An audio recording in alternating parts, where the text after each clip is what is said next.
Let George Do It. Till Death Do Us Part, another adventure of George Valentine. Personal notice. Danger's my stock and trade. If it's loaded with dynamite and has to be kept confidential, you got a job for me, George Valentine. Write full details.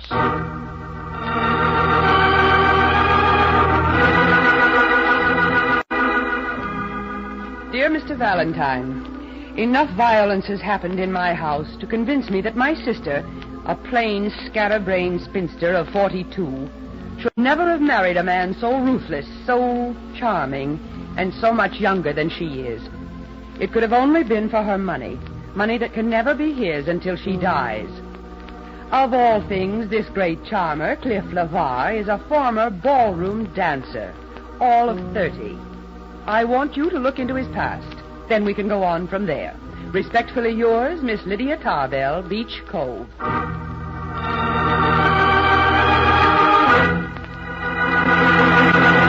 Come on, Max, come on. Miss Brooks and I have to make a train out to Beach Cove tonight. Now, take it easy, Georgie. I'm a theatrical agent, not a magician. Well, what did you find out about LeVar? All day I've been picking up information on this LeVar character. My secretary's got writer's cramp, and she's still blushing. Your secretary, Max? Huh?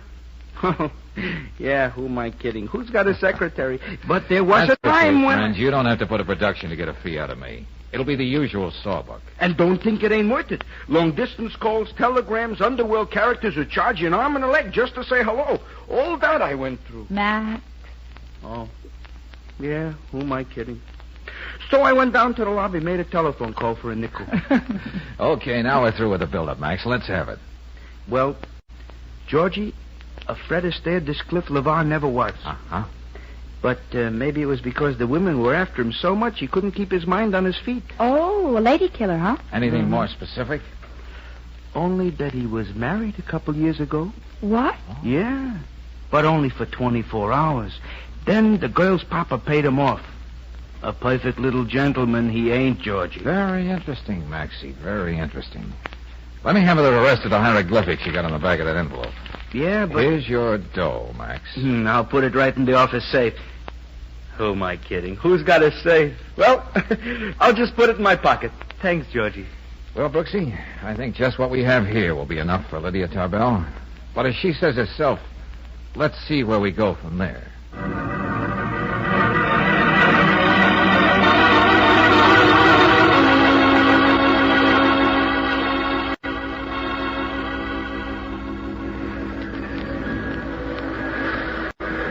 Beach Cove, folks.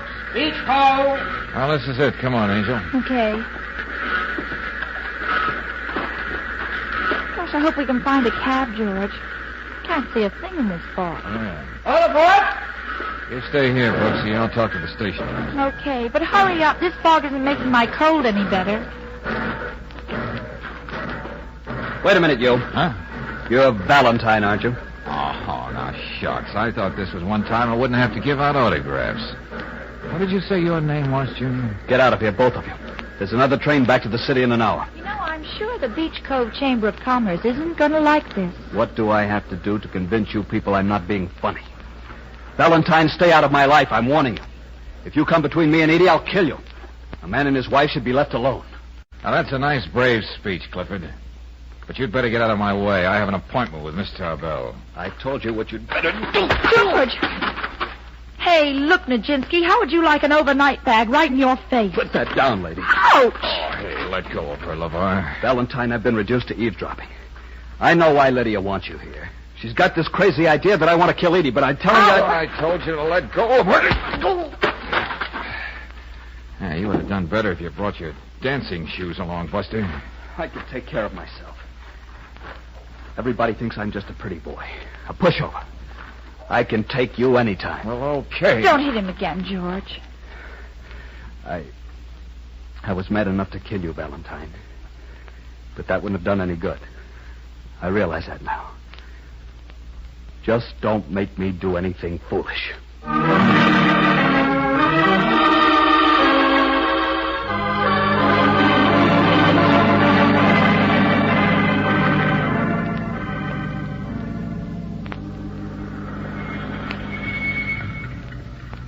This is it, mister. The Tarbell place up there on the hill. Okay, thanks. Come on, Brooks.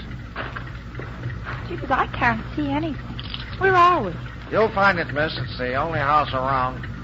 I'll take you up there, but there ain't no road. There's just steps. You did fine, friend. Yeah, when you need me, call Main 486. I'm the only cab around here.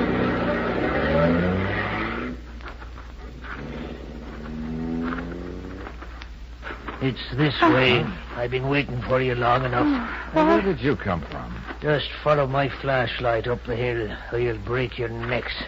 Well, this is hardly a cheerful welcome. And would you be calling this a cheerful house? You ought to know. You know why you're here. Don't tell me you've been eavesdropping, too. You're talking about Mr. LeVar, aren't you? I seen what you done to him, Mr. Valentine. Must have been a mighty big poke you gave him in the face.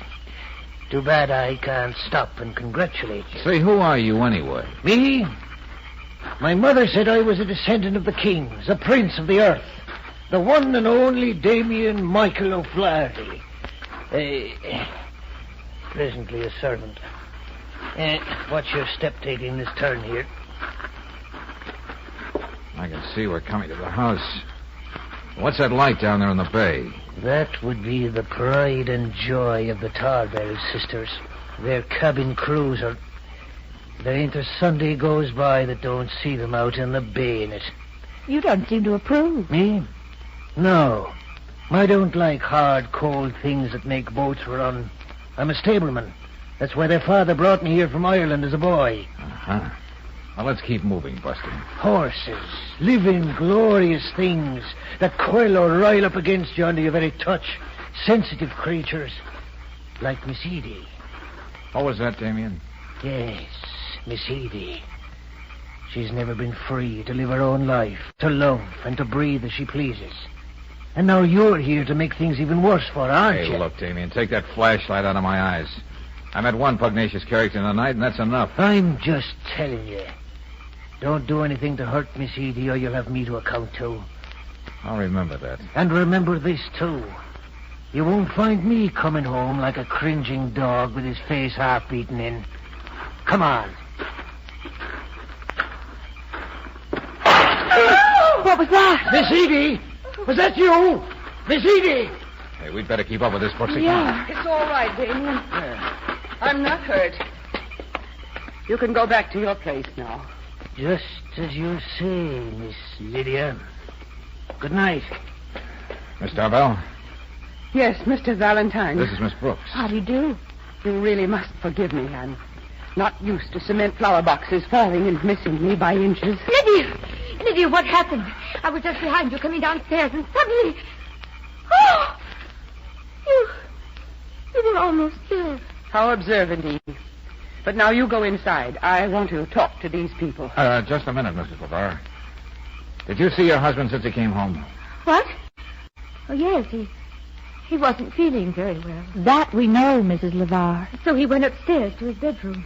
Now, look, I don't want to pry, but would his bedroom happen to face the balcony where this flower box was? Yes, that's right. But what are you trying to say? Cliff would never do anything like that.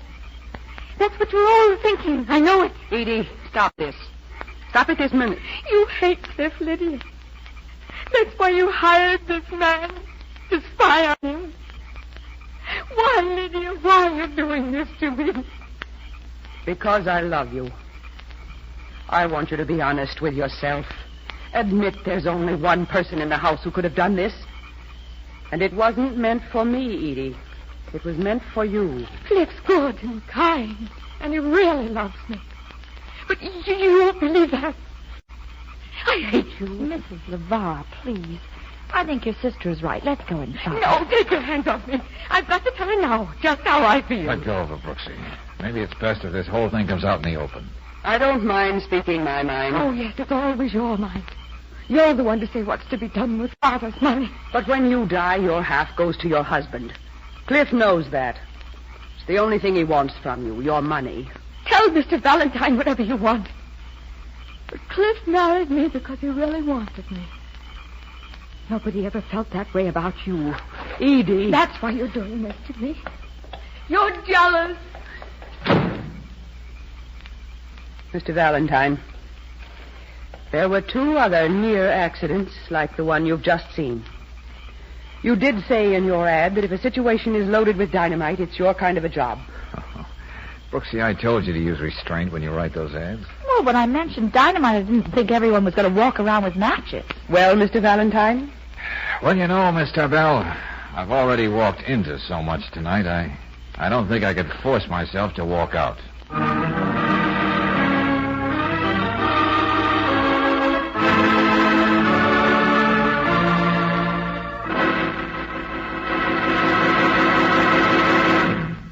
We'll return to tonight's adventure of George Valentine in just a moment. And now back to tonight's adventure of George Valentine. A charming man of 30 marries a wealthy woman a dozen years his senior. Her sister says he's a fortune hunter, and because you're in a business like George Valentine's, you're hired to find out if it's true. More specifically, you must learn whether the near accidents which almost caused Edie's death were accidents or the work of her ever-loving groom. All of which leaves you in the dim-lit hall of a gloomy house, the rain beating on the roof and the fog rolling up from the bay. It's the right accompaniment for what your client has to say. You can't blame me for being afraid for Edie. You can see that the man is capable of murder. Sorry, I can't be as quick a judge of character, Miss Tarbell. Suppose we talk all this over in the morning. Well, I think that would be best. Perhaps. I may be a little over-emotional about this. Miss Brooks, your room is right there down the hall. Thank you. And yours, Mr. Valentine, is directly across the hall. Just one moment, Miss Tarbell. Yes? Let me get one thing straight. You said that as long as Edie is alive, you and only you have control of the family money. Just what did you mean? Exactly that. But when Edie dies, her half of the money would go to her husband, or her children, if any. Yes, Miss Tarbell, isn't that rather unusual? What's so unusual about giving me, the older sister, the right to exert her better judgment? Unusual? I think not. I'm sorry. If I thought Cliff was the right man for Edie, I'd gladly give her half of the estate. But frankly, Mr. Valentine, with this report you brought me, do you think he is the right man? Good night. Good night.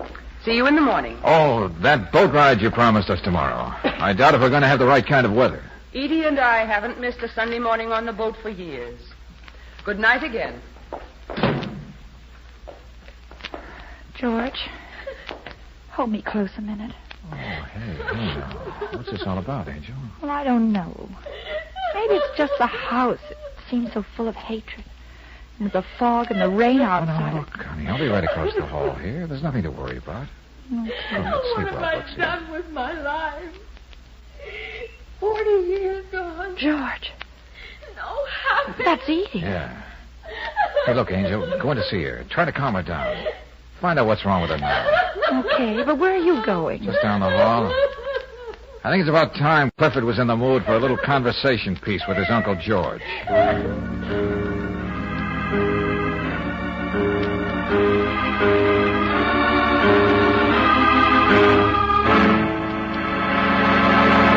Can't you see I'm packing, Valentine? I'm getting out of here.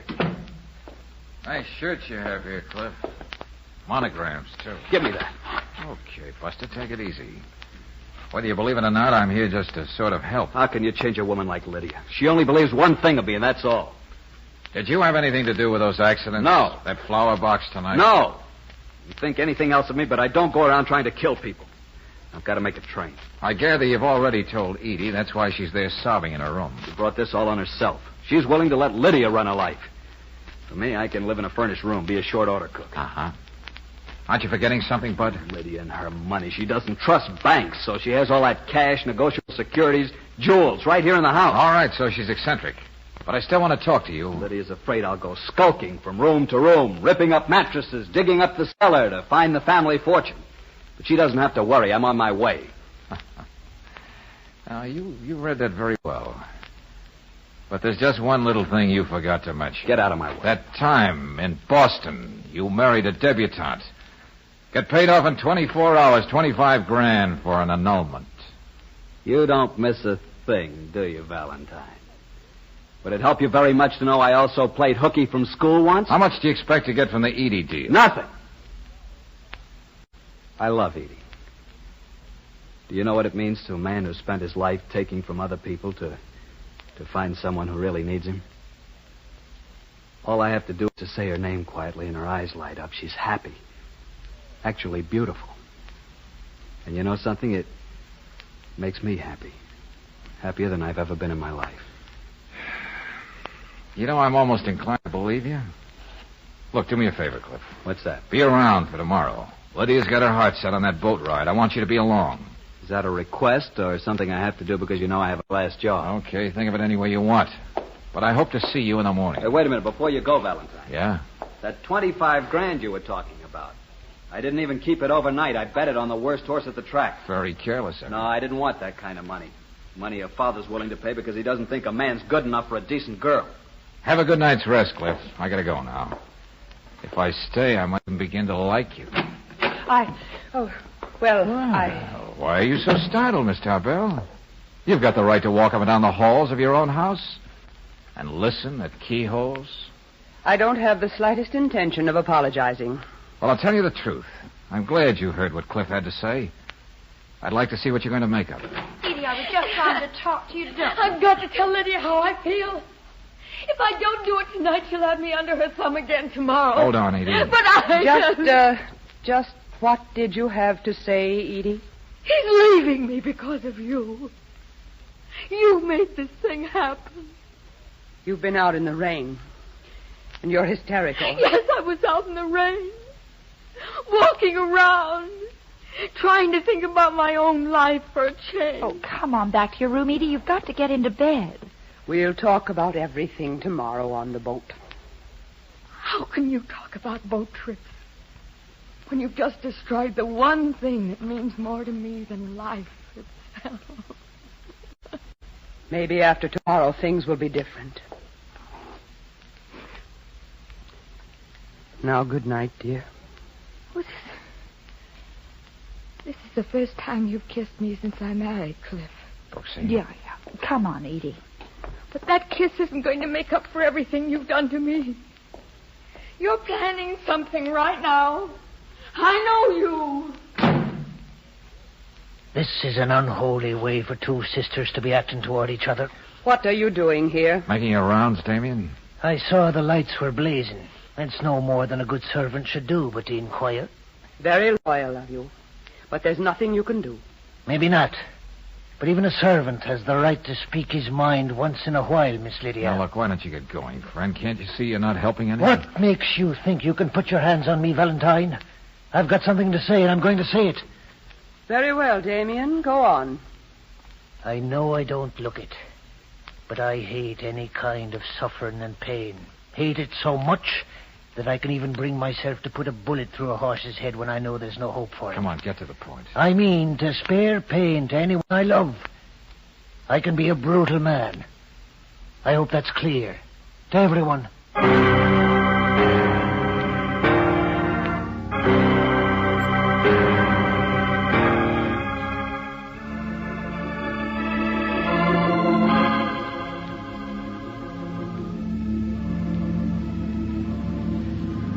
I don't know about anybody else, but isn't it kind of cold? And the fish aren't biting. Patience, Brooksy. You almost snagged a seagull that time. I don't know why I'm here at all. If it weren't for you, Valentine, right now I'd be on my way to... Oh, please, Cliff. Lydia always gets what she wants. You make me out a horrible creature, Edie. It's almost a shame that this may be one of the mornings that I won't live up to my reputation. Isn't that so, Mr. Valentine? Well, I won't argue with you, Miss Tarbell. Not this morning. Not after the talk we had last night. I think you can find the right answers for yourself. I'd be more intrigued with all this vague conversation if I could catch just one little teensy sardine instead of pneumonia. If everyone will excuse me, there's something I have to do in the cabin. Something that may make the sun come out before we return to shore. Edie, where are you going? This means everything to us, Cliff. I've got to know what she's up to. Hey, take it easy, Cliff. Sit down. Isn't it a little too optimistic to be fishing without any bait on your hook? What? Oh, I read somewhere sharks bite at anything. What's the matter? Are the ones around here cowards? there's only one shark on this boat. If I weren't a man who knew how to keep his place, I'd be very happy to be more specific. Coffee? Oh, thank you. Well, you're a man of many moods, Damien. You seem to be much calmer this morning. I just wouldn't want anyone to catch his death of cold on a pleasure ride like this. There's no use trying to talk to her. She ordered me out of the cabin as though I were dead under her feet. Now, you sit down here, Miss Edie. I'll put this coat around you so you'll be nice and warm. You don't have to do that. I can take care of Edie. I never doubted that for a moment. What was that? George! The gasoline in the engine room must have exploded. Lydia! She's back there. Lydia! Don't be a fool, Edie. You can't go in there. Lavar, give me a hand with his dinghy. Come on, man. Work fast. Stop it, George. Stop it. Edie, don't go in there. Can't you see what'll happen to you? She's in there. I've got to save Nobody her. can save her. Nobody can get through those flames. Let go of me. That fancy little extinguisher on the wall is going to help. Give it to me. No. I'm doing all I can. Why don't the flames go down? It's too late, I tell you. The flames are getting worse. Come on, we're getting out of here. If I have to carry you, give me that extinguisher. But you don't understand. Hurry, Valentine. I've got the dinghy ready to take us off. Hurry!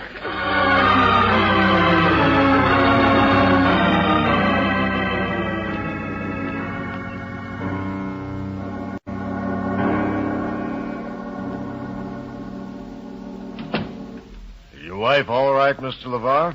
Considering what you went through, Sheriff, I'd say so. It was a terrible accident. Miss Lydia was such a fine woman. If it's not too much to be asking, I'd like to go in and talk to Miss Edie. She's not seeing anybody, Damien. Sheriff, did Mr. Valentine say where he was going? He said he'd be... Oh, here he is. George, what kept you so long? Oh, things and stuff. I was just leaving, Valentine. Before you do, Sheriff, I wonder if you'd mind coming along while I talk to Mrs. LeVar a minute. Sure thing. Why not? You too, Brooksy. I don't think Edie should be bothered at a time like this. You just wait here with Damien, Cliff. Why did I have to quarrel with her just before it happened? We didn't really hate each other. Poor Lydia. Yes, poor Lydia. It wasn't an accident, Edie. She was murdered. What's that? What do you mean, Mr. Valentine? George, what did you find out when you went back to town? You can imagine what I might have found, Edie, can't you? Me? I had the fluid in that fire extinguisher analyzed. You know, Edie, the one you used trying to save your sister. What about it, George? Yes. What are you driving at? Edie, when you went out in all that wind and rain last night, it wasn't just for soul searching. You fixed the engine so there was bound to be an explosion. No. And you also put stuff in that extinguisher to make the fire that much worse. No, You not only wanted to make sure that you did a perfect job, but you also wanted to come out of it as the noble, self-sacrificing sister. Oh, was it wrong for me to fall in love with a man? I won't even attempt to answer that, Edie. But I do know when I've been floored by an incredible piece of irony. Irony? Yeah. All the things you did, Edie, you did for nothing. What do you say? What do you mean? Well, I've got to admit, I don't know what you're talking about, Mr. Valentine. After everybody went to bed last night, Lydia told me what she decided to do. She brought all the money, the bonds, the jewels down to the boat this morning. What did you say? Yes, Edie, she was going to divide it with you at last, so you could be free to enjoy your life with Cliff. That's what she meant when she said she'd make the sun come out before we returned to shore. Oh, what did I do? What did I do? You just made sure that the very thing you committed murder for is a heap of ashes on the bottom of the ocean.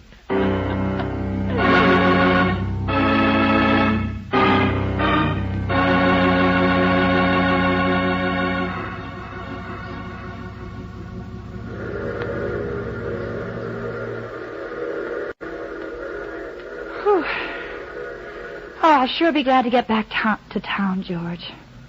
Hey, I can hardly see you in this fog. Yeah. Well, at least the train seems to be on time. You know, I could never quite make myself believe Cliff really loved Edie. Oh, but he did, Brooks, he did.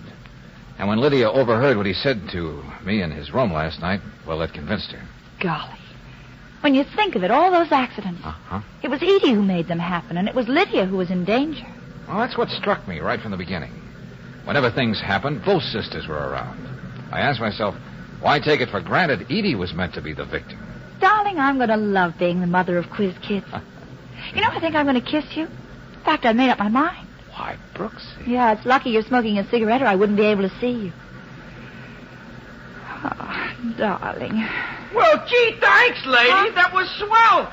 Too bad I gotta catch a train. What? Oh, I meant to tell you, Angel, I wasn't smoking.